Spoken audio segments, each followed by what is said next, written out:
I was invited here today to wake you all up and talk about AI and creativity and humanity and all of that stuff. So my talk is called Beyond the Cage, AI and the Spirit of Discovery. So YOLO, my name is Polton Jr. That's me right there, reimagined.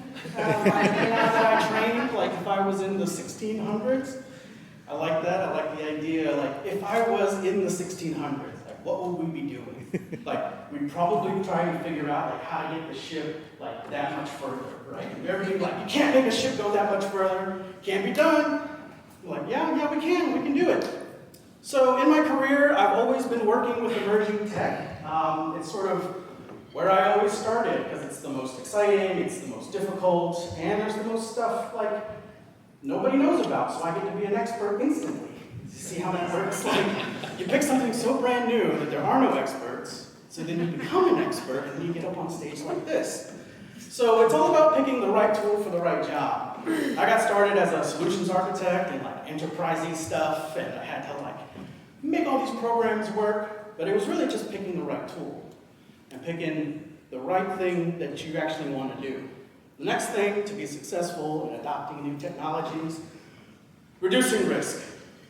You have to reduce that risk. Nobody wants to be the person on the frontier getting shot at. Like it's not a good time. But there are ways to be on the edge and still reduce risk, and we're going to talk about that.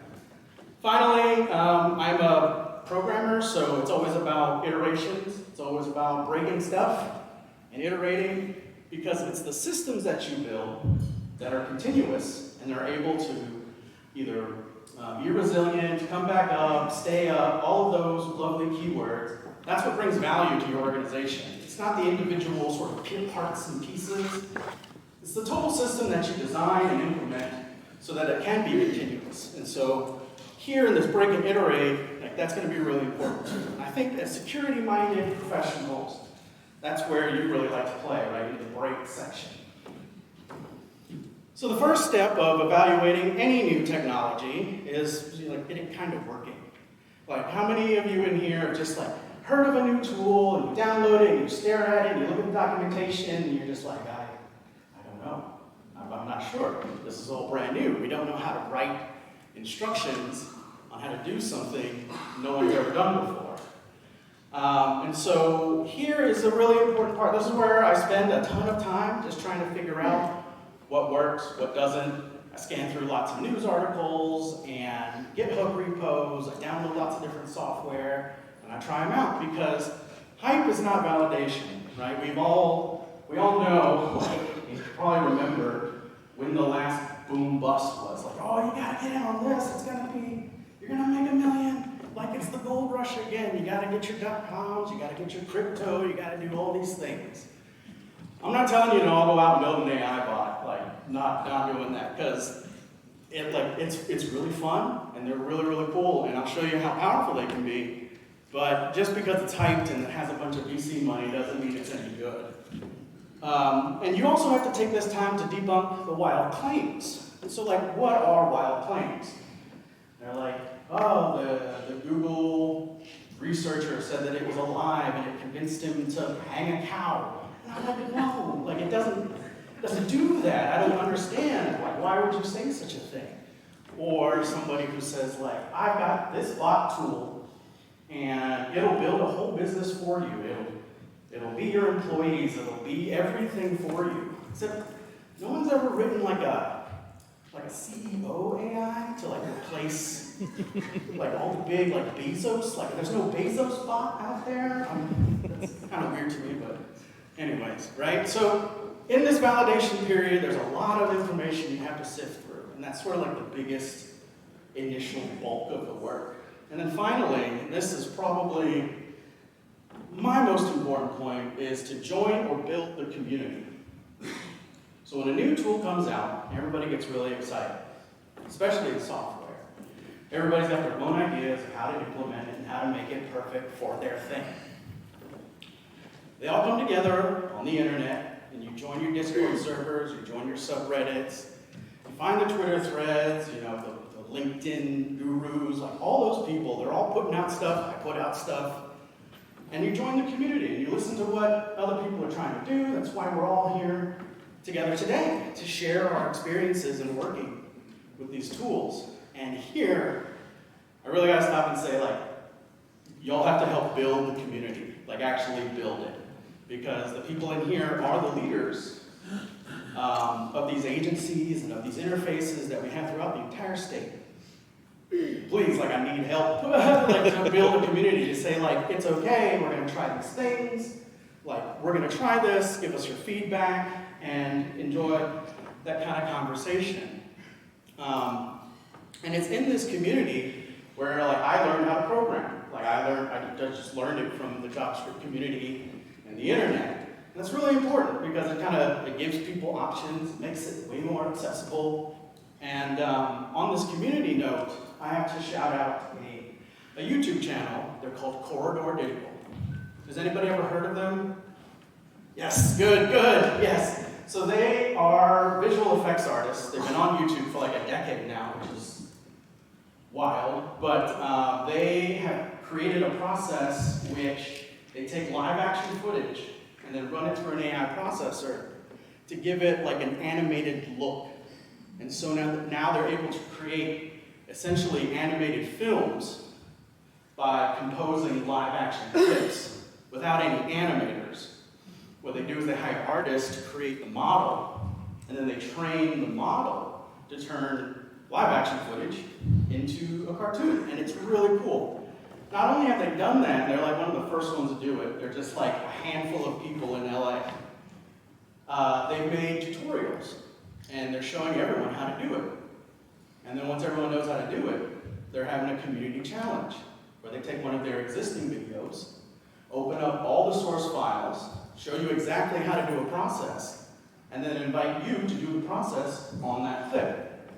And so there's going to be hundreds of people going through all this raw material to create something brand new and remix it together as a community. And I'm in that Discord, and I gotta tell you, it's really cool to see people who have like zero interest in programming or engineering or science or math, all of a sudden saying like, yeah, I wanna make cool cartoons. Like, cool, here's some Python. They're like, what's that? I was like, yes, let's go. Like, this is where it's coming from, because these tools are out there and they're getting easier and easier.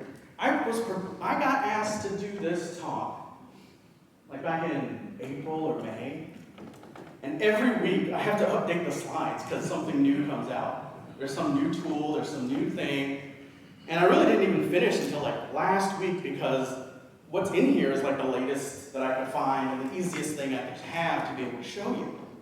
So who's ready to do some more? Yeah, that's right. After you get it kind of working, you play with it. This is really important. This is what I do with all of my teams and all my projects. I figured out very low-risk ways to play with the new technology. And why is that important? Well, we reduce risk. If we're doing something for play and for creativity, we're inherently encouraging experimentation and trial and error, and it's not like you have 2 cycles to finish this and like present it to somebody. No, like, here's a tool, here's kind of how it works, see if you can do anything with it kind of idea. And it's creative and it's really inclusive, because your oldest developers, your newest developers, non-developers, they can all be a part of like coming up with the problem and the challenge set and the solution set. Because these are things we've never done before, we shouldn't have any expectations of what can or could be done. And you can solicit that from everyone. And everyone has a very valid experience. Has anybody ever heard of Twilio, the service, the API service? Twilio, yeah, we love Twilio. Been using it for over a decade now. And when this came out, it's called Call and Oats. It is a hotline that you can call, the number 71926-OATS. You call that and you will hear a prompt, and you can listen to some different Hall & Oates songs. That's all it does. That's all it does. And Twilio, as a company, that's what they provide. They provide a service to programmatically take phone calls and text messages and do something with it. And so they encourage everybody at the company to make an application with Twilio. And so this idea went viral, and it came out of like a sales guy. He's like, "It wouldn't be hilarious?" I'm like, yeah, it would be. And they did it, and it went viral, and this is before they got mega huge. Like, they went on to go buy SendGrid. Like, the startup went and bought SendGrid now. Unbelievable. Another example of play with machine learning that I have all the time is when I do reports for clients, every once in a while I'll slide in like a slide, but instead of me talking, it's like Snoop Dogg talking. And you can like clone, famous faces or voices, anything you have a data set on, you can kind of clone it and generate some novel output. So that was pretty fun. What else? I play lots of like Dungeons and Dragons with my kids, and we like turn the AI into a DM, and like it can keep track of stories and things. So those are all fun. And as I use it more and more, you start to gain intuition around how the interface works, what sort of like the boundaries are. Because as technologists, like we see it, we know it's not magic. Like we inherently understand something is going on. And we're trying to reverse engineer like what is it that's going on so that we can take it and reharness it. So that's play, that's the second thing, that's super cool. This one, the third one, break and iterate, this is like engineering bread and butter, right? Like, how is it going to be secure? Like, what are we going to do? Have you seen that meme of the blueberry muffin versus the chihuahua, right? Like, it's amazing. My kids, they stared at it and they're like, oh yeah. Like, they tried to figure it out because they didn't know what it was for. They just saw it and just started pattern matching. And so when we train these computers to be like, here's the pattern, here's the output, here's the pattern, here's the output. Like, nothing's perfect. And users are funny. Like, users will come up with some interesting ways to go around your system. Who's heard of World War I? Got it. So this black and white image, it's actually a ship from World War I. It is, when you hear like, give them the razzle dazzle, that's from this. Like, it's the dazzle camouflage pattern. What it was meant to do was create this pattern that was like, you couldn't range find it. Like, you'd have these scopes and you'd look at it and you'd try to get a reading. You just couldn't, because it would confuse the rangefinder, the algorithm. It was a person with a device, an instrument, and it confused the pattern.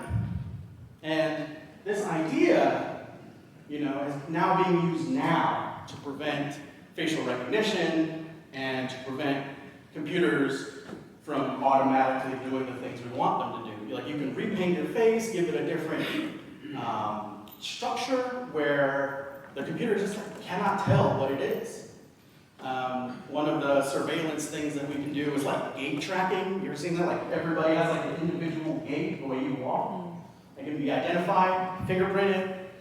So what you do is you change up your shoes, and you like put gravel in or something, and you kind of like Ministry of Silly Walks the thing, and you fool the computer. So in this part, after you've played with it, you've researched it, you start building stuff, it'll eventually break, and you want to break it on purpose too. You want to be able to push to see where on earth all of this can go. And also, I wanted to put in here from tons and tons of experience, this concept of being spackle punched. Who here works with the cloud? Like, yeah, like AWS or Azure. Oh, man. So, it's always the new hotness, and that's what I get paid to do. I come in and I implement new microservice architecture with serverless functions and like a non-relational database and all of that. But eventually, we get to a point where it's like, this tool's, it's okay, it's really good, but it needs some stuff. So you have to decide, okay, I'm going to build this stuff. I'm going to go ahead and build it. Because it doesn't exist yet, I'm going to go ahead and build it. You spend a couple cycles building it, it's really good. It's working, you love it. AWS then says, hey, guess what? We got the thing you needed. It's right here, it's all built in, you don't need your code anymore. Like, you've been spackle punched. That was a term coined by my friend Forrest Brazil. He now works at Google, but he used to be at A Cloud Guru. And this is just inevitable innovation It's part of working with cutting edge technology. And I think you gotta work it into all of your estimations, all your plannings, because in the background, everybody's working on the same problem, but we're all gonna kind of come to it in a similar place. So there's a lot of thrash in how the tools work, what levers and what abstractions are we going to encapsulate and use in the software. And that's definitely something that I encounter all the time, and I wish I could get around, but just can't. All right. So, I guess I should now finally talk about ChatGPT. I am a large language model. Whenever you ask ChatGPT something that, like, I don't know, it doesn't want to answer or it can't, and you're like, I'm sorry, I'm just a large language model. I'm not real. Like, don't try to personify me, I'm not real.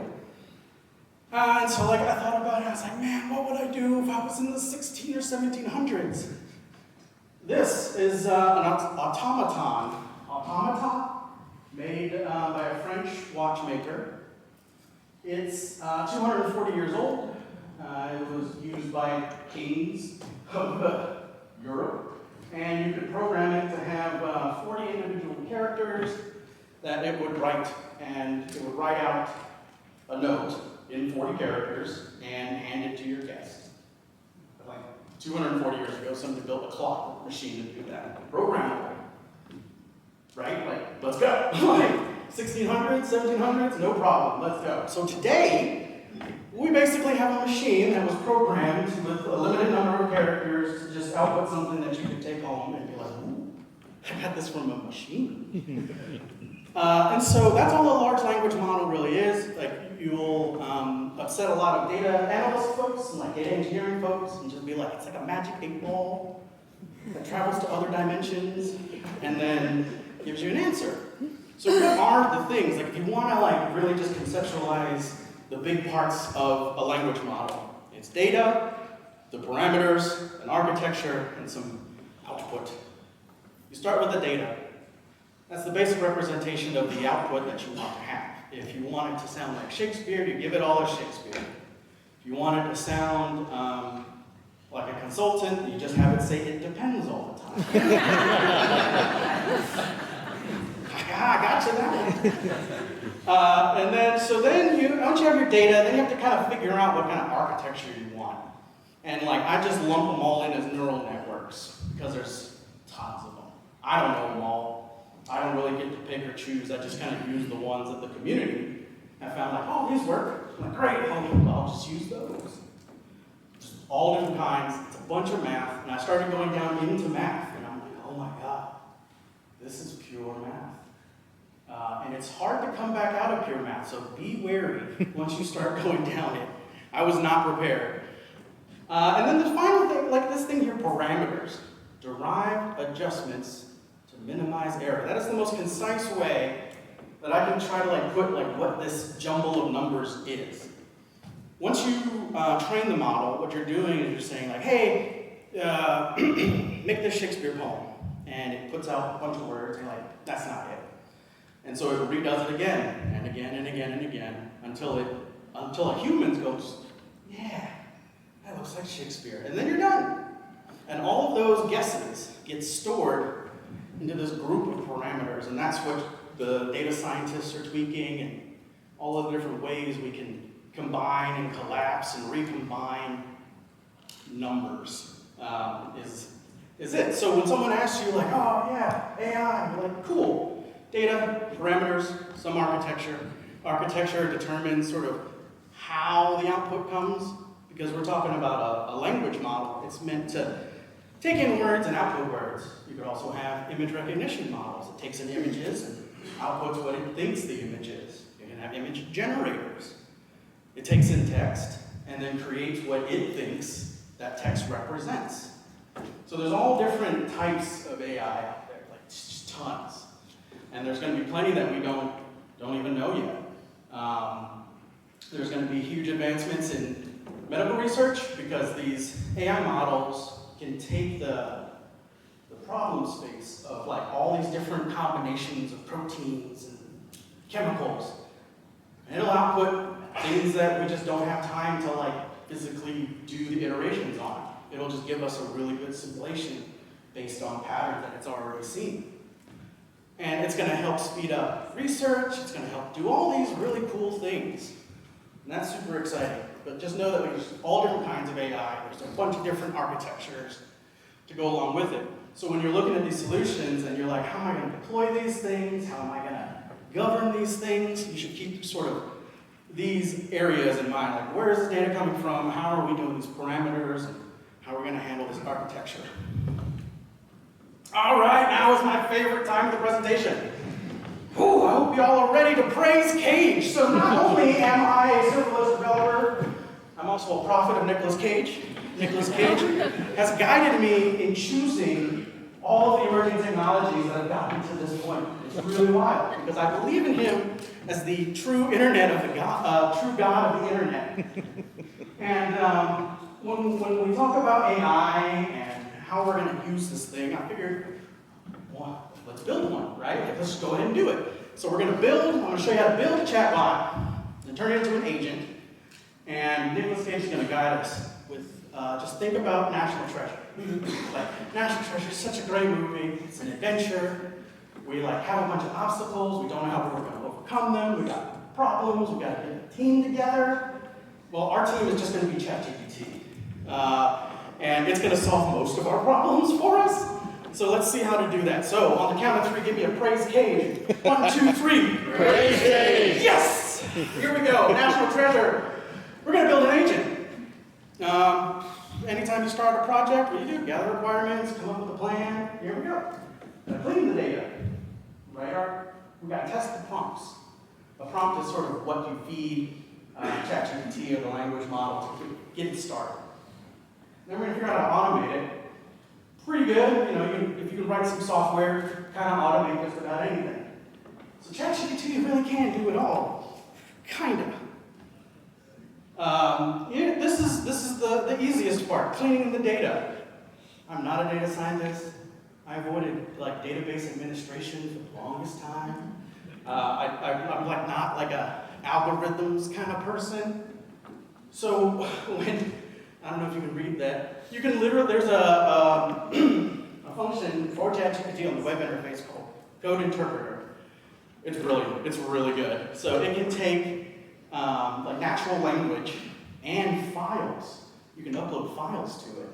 So I upload a CSV and I tell it like, remove all the duplications, resort it by this, like do these things. You can even say like, look at each row and make some determination and then write it to the end of the row. And what's going to happen is it spins up a virtual machine inside itself to run some Python. So you ask it like, hey, do this thing. It interprets your question, turns it into Python code, runs the code, checks the output, and can sort of error correct. So when I gave it the CSV the first time, I was like at a conference and you get a leads list from scanning all the badges. I gotta pick a winner. It's like, we gotta pick a winner. So I did it down off of my phone, I downloaded the CSV, put it in ChatGPT, and I was like, pick a random one. And like I gotta verify, make sure it didn't hallucinate. We'll talk about that. But it picked one. I was like, it's just as good a random number picker as anything, really. And so then, as security folks, you're like, stop uploading stuff to random servers. What are you doing? Giving away private information? So you don't start with the private information. You give it nonsense information, and then you see what happens, right? This is the break cycle. So I tell it to do all these things, and I say, give it to me as a CSV, give it to me as a JSON file. And it creates a link. I click on the link and the file downloads. And like my security bell is ringing. I was like, where's this link going? Like, how long does this link last for? And then I talk to it. And I was like, how long does this link last for? He's like, just the session. I was like, oh, okay. And if you think about what's happening on their backside, like they're receiving all of this input, generating an inference, creating a session, and just like kind of time boxing it. So once I'm done with this conversation, even in the middle of the conversation, if it times out, I don't have access to any of the links anymore. Like they don't work. When you load the conversation, they'll give you a warning. They'll say there's stuff in here that doesn't exist anymore. You can't talk about it anymore. So as you're working on the file, you can reference it, and ChatGPT is able to kind of remember different bits and pieces of it. But once that session is over, it has no idea. And so long-term memory, short-term memory are, real future things that we're working on right now, how to wrangle that part in. And I was like, oh, well, that's really clever.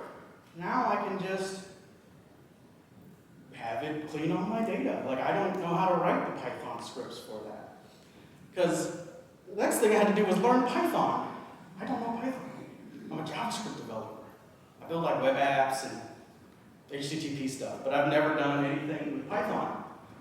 And all of the machine learning stuff is in Python. But that's okay. Because I just have my ChatGPT buddy, right? Like, we're on this adventure, we're going together, like, ChatGPT, teach me Python, and it did. It's wild. Like, I kind of understand, like, how programming basically works. Like, if I can do it in JavaScript, it's probably possible in Python. I just asked ChatGPT to explain it to me. When I come across errors, instead of copy-pasting the error into Google and going through forums or Stack Overflow or all that stuff, ChatGPT can kind of walk me through it. And interestingly enough, as an engineer, you'll still come to that point where you have to decide if it's going to be worth the time to create the proper context to explain to ChatGPT what your problem is to get an answer, or do something different. Like, it's still, like, it's shocking to me how it's still just programming. I didn't go to school for any of this, so I've been picking it up, and as I've been seeing more systems and trying out things and building my own stuff, it really is about understanding the problem, having the right requirements, getting all the right people together, and tackling the problem programmatically, right? Define context boundaries, like what are the objects we're talking about, what are the abstractions we need, what are the APIs we need. All of that still exists. And so that's a really big takeaway for any new emerging technology. All the old stuff still applies. It's not like we get to throw away HTTP. It's not like we get to throw away encryption. It's not like we don't get to throw away anything. And in fact, AI, you really have to see it as a new interface. It's just a new tool. It doesn't supplant anything. It sits on top. It's this new layer of abstraction. And so I use ChatGPT and a tutorial I found on YouTube to give me the basics of an agent. And here's where it gets tricky. The Pepperidge Farm remembers. Because ChatGPT does not. Like ChatGPT, like when we say the model, it's literally kind of like the static thing. Hello? Yeah, it's literally like this static thing where you feed it a bunch of input, and it runs through and applies all those weights and biases and parameters, and then it spits out the very next likely token. That's all it does. So it doesn't know anything before the input, and during its processing, it could call out to some other stuff, but it's not really designed to go out and do something and then come back in. So we have to create an intermediary step in order to give it long-term or short-term memory. Technically, there's like some optimization things that people are still figuring out. Like I'm still learning about vector databases. Like who's excited for a new type of database? Not me. But like the computer needs it, right? Like so if the computer needs it, go ahead and fumble through it. It takes a lot of work to get your embeddings correct, like training, like giving it the right data and all of that stuff. Then there's of course limits. You can't send everything into ChatGPT at the same time. There is a limit. If you're working with the API or you're going through the web interface or you're building your own model, there will always be a limit of how much memory the RAM of your machine has. I mean, you can build it infinitely large and there will still be the infinite limit. And maintaining coherence is a really big thing, and this can only really come with experience. And this can really only come with actually playing with how the model behaves. I've tried all the different ones, from Google, from Amazon. Like from Microsoft, from OpenAI, like from Facebook Metas, they all behave slightly differently, and it's kind of like, I don't know, like picking a different operating system or your favorite gaming console. Like they're kind of the same, but like kind of different. They just feel different depending on where they are in their development, what the ecosystem looks like around them. And so that's where, again, building these frameworks, being in the open source, doing the work, really matters. So now's my favorite slide. As a solutions architect, I am obligated to put up boxes. These boxes represent the bot we just built. So we learned Python. We were able to take this CSV data. It's a list of all the different things that we have to do to steal the Declaration of Independence, right? We're going to have the bot steal the Declaration of Independence for us. Well, how do we do that? We use a framework called LangChain. It's available in Python and in Java, C#, TypeScript. It's my favorite. It's pretty stable. It's no nonsense. It literally lets you create these things called agents. And within an agent, you give the agent tools. So you say, hey, LangChain, I need an agent. Great. What's it called? Agent. Great. What tools does the agent have? So I gave it 3 tools that are just API calls. So this LangChain program is just making HTTP calls out from itself.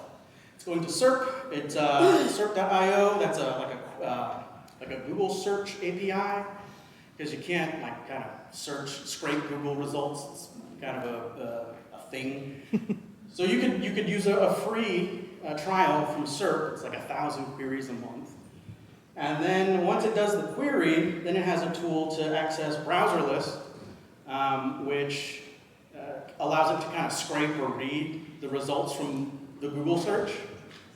And then you feed the results back to OpenAI, and you tell OpenAI, like, hey, summarize what you find, and save that in your short-term memory. Because LangChain then exposes like a specific data structure to allow it to remember like the last 1,000 words that it saw or something like that. You can kind of adjust them back and forth within your limits. And so it goes through this loop a bunch of times until it answers your question. And I was like, that's really cool. I built this in like a day, including learning Python. Because I asked ChatGPT, like, how does this work? And it tells me, and then I go, oh, I got this error, and it tells me how to fix it.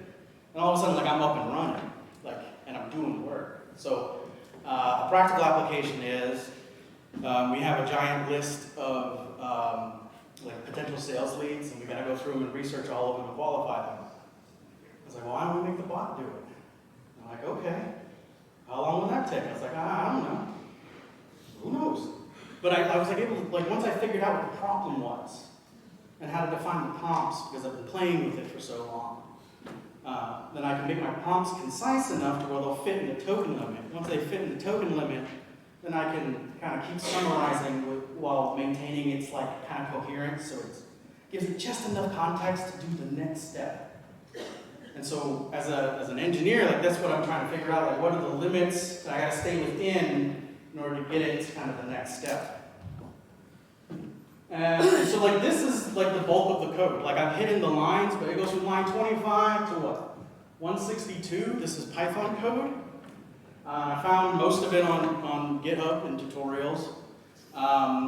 You have a search tool, a scrape tool, a summary tool, and a bot.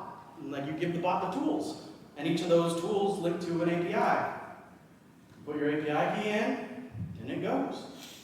Like, not magic, but what we've done here is we really had to take the time to learn the tool, know what our like problem boundaries are, and like respect the boundaries within like the given tool set. Like as we're building these things, like LangChain didn't exist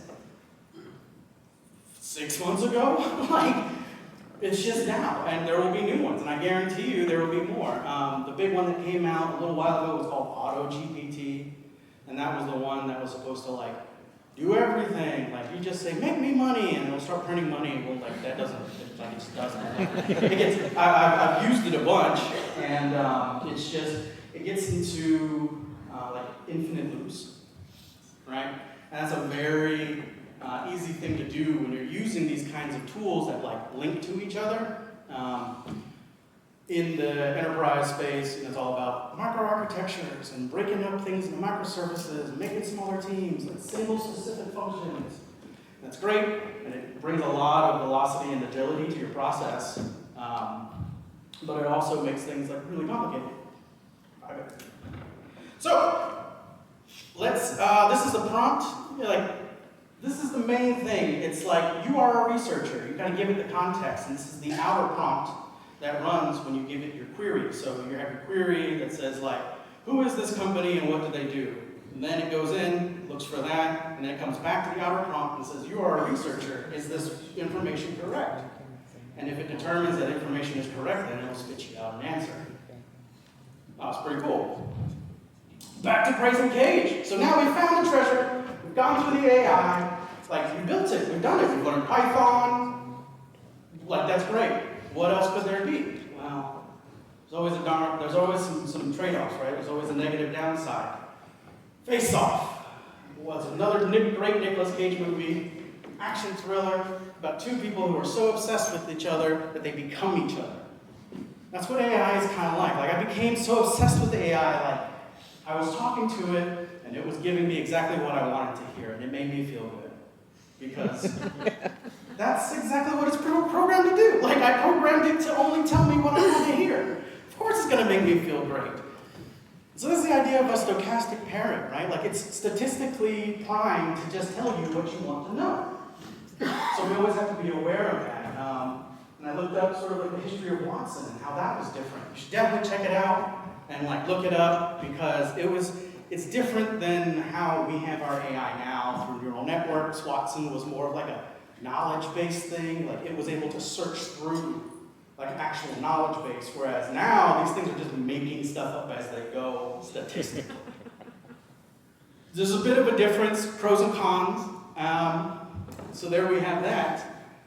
Now, the bad stuff, right? Not a good look. Not a good look, folks. We have exploitation of data labelers. This is a huge problem. OpenAI cut contracts with a company that was paying people like absolutely next to nothing and forcing really traumatic stuff onto them so that they could label it so that it could become a filter for us. And that is not okay. And so organizations, as they adopt these models and build their own internal stuff, you're going to have to filter a lot of stuff. And that's humans. Like humans have to filter these things. Humans have to make the decisions on how these models are representing us. Like in Face Off, like Nicolas Cage, he like becomes the villain. We don't want to become the villain, y'all. We gotta look in that mirror and be happy with who we see. AI is devaluing humans. There's people right now constantly trying to argue that like you can't digitally scan me and keep my digital scan forever. Like that's just weird. Like we've had robots, we've had photographs, we've had all these different technologies before. Cars, lights. People are like, why would you put a light inside? That's wild. I'm gonna go outside where God meant for me to see light. I mean, you know, it's a thing, right? Like these devaluing humans is probably my biggest thing with AI. Like I don't want to see AI become like a scary thing or a thing that we have to really watch out for. It's the humans, obviously, that we have to watch out for. And we have to stand up for each other and say, like, yes, we have intrinsic value as humans to guide these tools. Without a human, these tools just don't do anything. Again, like, there's no Bezos bot. Bezos isn't like, I'm replacing myself with an AI. No. And systemic bias, we see it all the time. Well, what are the defaults of everything you ask a computer? What's it going to default to? And who's that default meant to represent? And these are some real things that we have to deal with. Spam, so much spam. Like I build bots, and then I see all the bot traffic on my servers, and then I have to build bots to fight the bots, and now bots are fighting bots, and so on it goes. Real quick, Glorbo, who heard of Glorbo?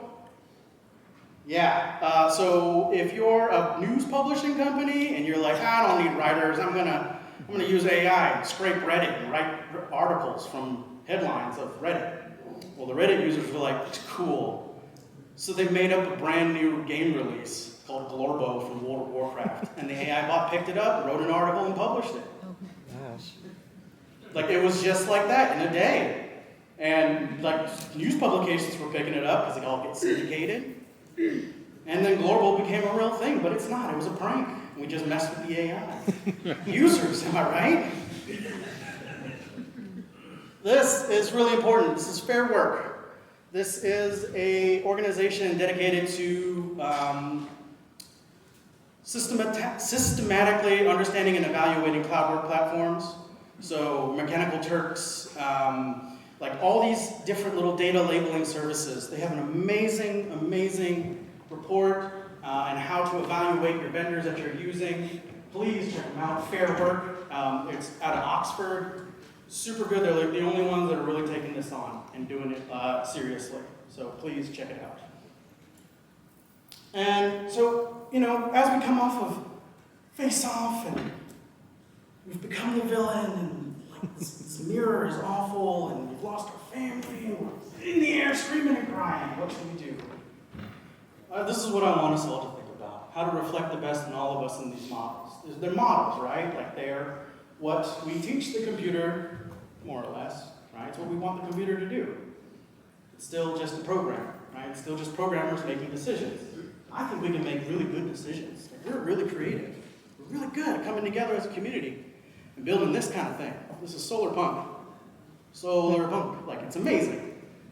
And I want to leave you with that because there's a lot of bad stuff, ethical things, we all know about it, drives a lot of headlines, but really, all we got to do is build models that reflect all of us, the best of us. So thank you. If you want to build something together with me, beachenjunior@gmail.com. Give yourselves a round of applause for Thank you very much.